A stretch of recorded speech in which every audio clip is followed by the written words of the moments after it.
Chapitre 2. Le piège. Salem mourait de faim. Son ventre n'arrêtait pas de gargouiller. Il avait bien failli tomber dans un autre piège la veille au soir. Sachant que son appétit le ferait sortir de sa cachette, Hilda et Zelda l'avaient attendu dans la cuisine pour le capturer quand il viendrait dîner. Mais il avait vu à temps leur filet dissimulé derrière la porte et il s'était de nouveau caché, sans manger malheureusement. Il attendit 5 heures du matin, heure où tout le monde dormait. Puis il sortit de sa cachette en rampant, plein de courbatures. Il avait tellement faim qu'il aurait avalé une boîte entière de pâté pour chat et avec le couvercle. « Je ne vais pas rester caché éternellement, se dit-il. Il faut que je me débrouille pour que Zelda et Hilda ne puissent pas me conduire chez le vétérinaire. Mais comment faire ?» Soudain, il eut une idée, une très bonne idée même. Il n'avait qu'à leur voler les clés de la voiture. Plus de clés, plus de voiture, donc plus de veto et plus de piqûres. Salem regarda tout autour de lui.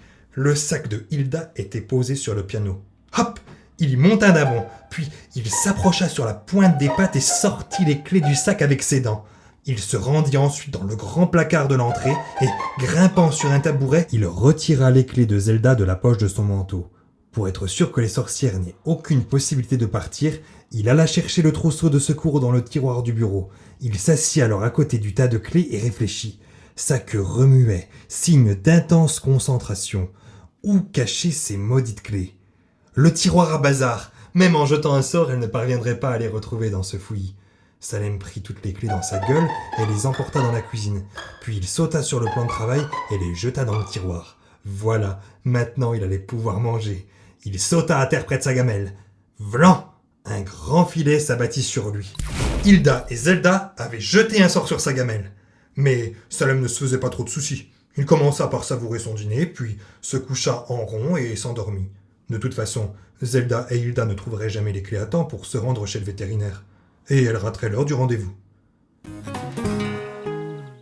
D'accord, Salem. Où les as-tu cachés ? Demanda Hilda. Salem la regarda à travers le filet. Quoi ? Tu sais très bien de quoi je veux parler, Salem. Où sont les clés de la voiture ? Tu les as perdues ? Demanda-t-il d'un ton innocent. Oui, elles ont disparu et les clés de rechange aussi. Zelda posa les poings sur les hanches. On va jeter un sort pour les retrouver. Comme ça, on pourra aller chez le vétérinaire et tu auras tes piqûres. Ça, c'est ce qu'on va voir. Salem s'assit tandis que Zelda fermait les yeux pour se concentrer. Il croisa les pattes pour conjurer le sort. Que les clés des voitures viennent vite dans ma main, je les y invite. Et Zelda tendit le doigt. Le tiroir à bazar s'ouvrit et une avalanche de clés se répandit sur le sol de la cuisine. Hilda fronça les sourcils. Mais, ce sont toutes les clés de la vieille voiture. Salem se retenait de rire. Les clés de la nouvelle voiture se trouvaient au milieu des autres. Mais les deux tantes ne fouillèrent pas dans le tas. Elles pensaient simplement que le sort avait échoué.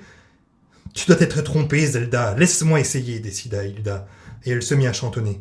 « Cherche, cherche, s'il te plaît, trouve ce que nous avons perdu. » Hilda tendit le doigt à son tour. 2 secondes plus tard, les sorcières et le chat reçurent une pluie de petits objets sur la tête. « Eh bien mince alors ! Mais qu'est-ce que c'est que ces trucs-là » Zelda ramassa une poignée de cubes avec des lettres gravées dessus. Oh, ce sont des lettres de ma machine à écrire que j'avais égarées quand on a déménagé en 1942. Le M, le Z et le T. Et ça, c'est la dernière pièce de mon puzzle. Dire que je n'ai jamais pu le finir. Tiens, un bras de la poupée mannequin de Sabrina. Oh, les perles de mon collier rose. Et il y a des dizaines de clés, sauf celles dont nous avons besoin. Eh, c'est bien dommage, soupira Salem.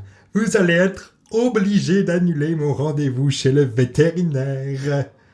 Pas du tout, répliqua Zelda. Les sorcières n'ont pas besoin de clés pour faire démarrer une voiture. Salem commençait à paniquer.